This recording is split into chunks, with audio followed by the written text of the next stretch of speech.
Nah, kembali pada netizen tadi ya, Ibu Rus dan juga Ibu Ferry, dijawab pertanyaannya Nafa tadi, kalau resepnya Ibu Ferry gimana?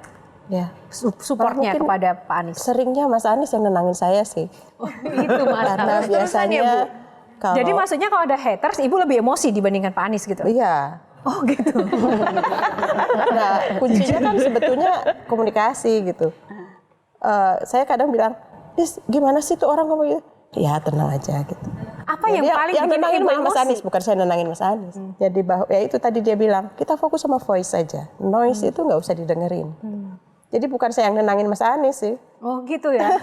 Nah ini kalau ngomong soal emosi di medsos ini kan Mbak Tejo ini juga punya pengalaman nih Mbak Tejo. Gimana nih menghadapi netizen gitu kan? Ada pesan nggak buat suluhnya ya? Sebetulnya aku agak niru Mas Anies juga sih. Nggak aku tanggapin. Kalau saya justru penasaran gini Mbak Yo. Semakin kesini kan kemelekatan dengan sosial media, gadget, Internet of Things itu makin tinggi ya Bu ya. Ada aturan nggak tertulis nggak sih di rumah bahwa kalau udah masuk rumah bersama anak-anak atau di meja makan, kalau boleh gadgetnya nggak usah dipegang dulu atau nggak bersosial media dulu.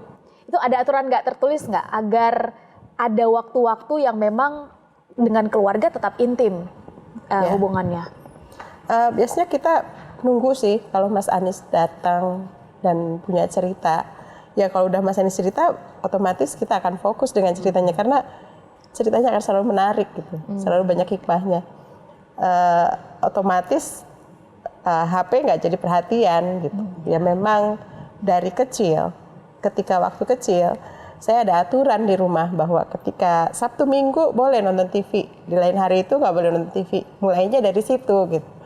Dan ketika udah mulai medsos ya tentunya mereka punya batasan-batasan juga. Kalau Ibu Rus kita boleh tahu nggak Bu? Saya kalau melihat anak-anak saya justru sibuk banget dengan pelajaran-pelajarannya gitu loh.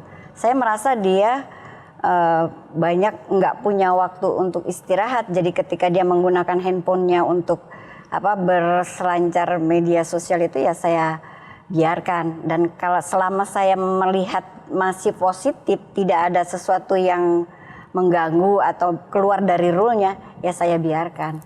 Tapi ketika kita bersama-sama dengan ayahnya, terus kita lagi cerita-cerita bapaknya pulang, itu pasti memang ceritanya justru anak-anak yang nunggu, jadi dengan sendirinya dia sudah akan menyimpan HP-nya, kemudian mendengarkan cerita-cerita kita sama-sama gitu.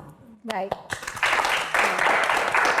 Tidak tertulis tapi sudah terpola didikannya. Nah, Mbak Tejo, saya mau tanya kalau melihat dua sosok Sri Kandi ini ya, sosok perempuan hebat ini, kalau dari perwayangan itu mirip siapa sih Mbak Tejo?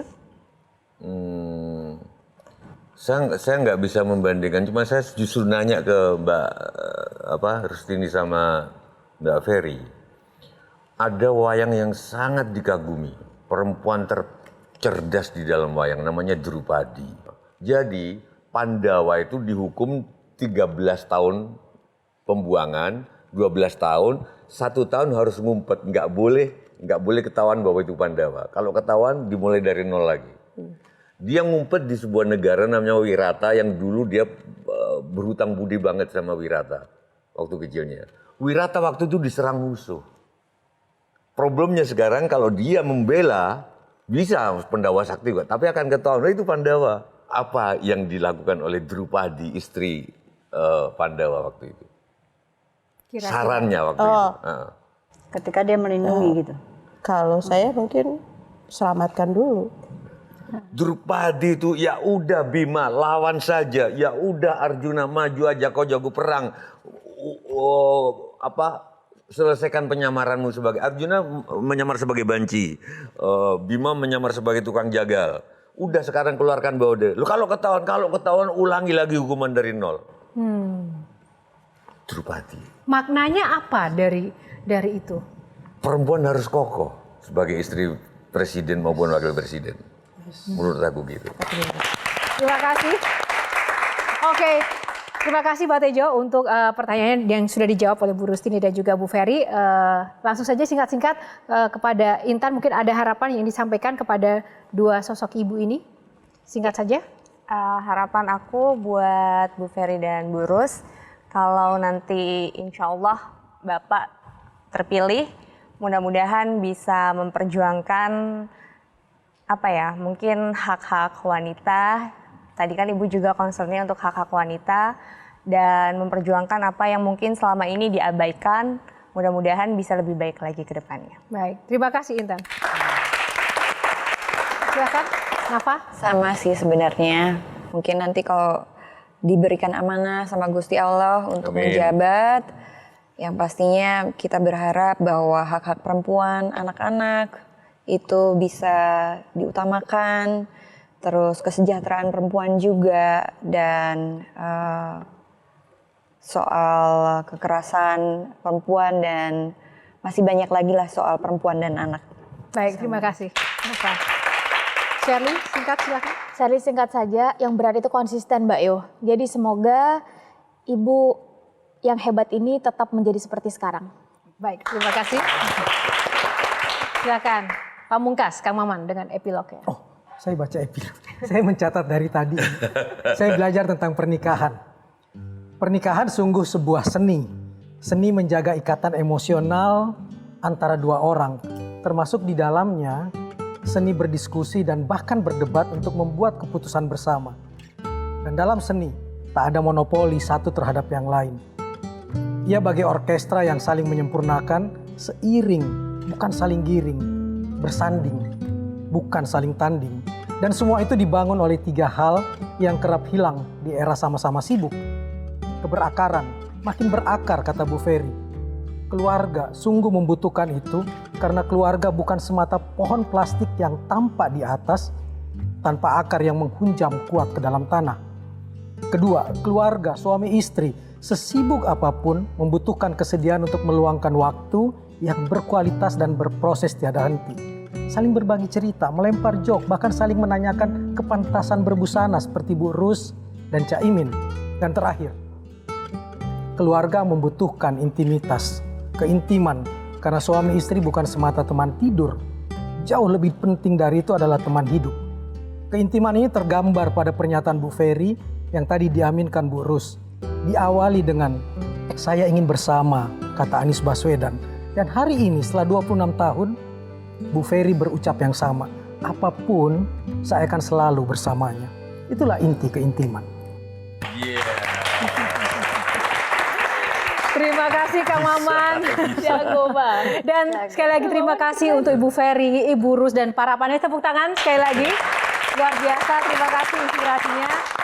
Semoga episode Kalau Cinta Aminin Aja ini bisa menginspirasi tidak hanya kita yang ada di sini di panggung Q&A, tapi juga kita semua para pemirsa yang dimanapun Anda berada, karena ini bukan masalah Pilpres 2024 saja, tapi ini bagaimana kita sebagai perempuan khususnya bisa menginspirasi, bisa berperan, tapi bukan baperan. Terima kasih untuk waktunya dan nantikan Q&A di episode selanjutnya, karena setiap pertanyaan selalu ada jawaban.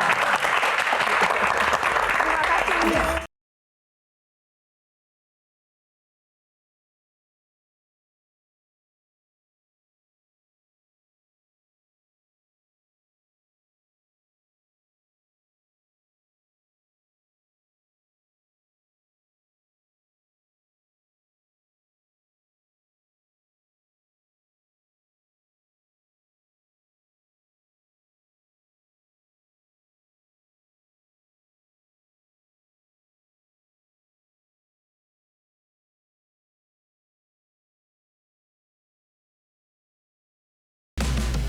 Nampaknya, di samping pria hebat ada wanita kuat, bukan sekedar teori.